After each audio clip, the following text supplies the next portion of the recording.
Namaskara. I am Dr. Harihara Murthy. I am an ENT specialist with about 3 decades of experience practicing in Bangalore.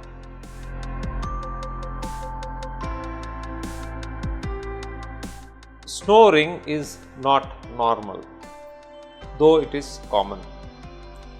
And when a person snores, it is because there is some obstruction to the natural nasal throat air passage, and 2, there is a certain vibratability of the tissues in the throat which causes the noisy snoring. So it means there is something that is causing an obstruction over a long period of time, as a result of which people have this tendency to have tissues which are pulled and elongated and become thin and vibrate. As a result, the snoring happens.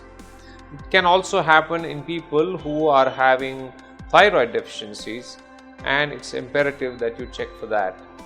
There can be lesions in the throat which can cause narrowing of the air passages, which can give rise to noisy breathing or snoring. The epiglottis, if it is thin and flappy, can cause a noisy vibration which mimics snoring.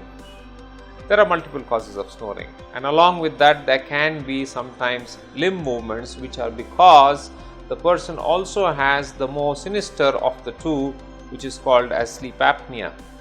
Breathing which stops during the sleep is called sleep apnea, and this can happen repeatedly a couple of times in a normal person. But if it is in excess, it can give rise to a choking kind of a sensation, as a result of which the person has reduced oxygenation going into the brain. That itself can give rise to this kind of limb movements which are unconscious, and they signify something that is amiss. Snoring usually is seen in people who sleep on the back if they have a tendency to snore, and sleeping on the side with adequate support to the head so that the head is in a raised position or in the normal anatomical position would be a good way of seeing whether they get relief. Invariably they do. So if the person is sleeping on the back, it can be reduced by sleeping on the side. Sometimes even that is insufficient. Even sleeping on the side is insufficient in people who are extremely obese or have elongated tissues and very loose tissues in the throat which tend to collapse whichever position they lie in.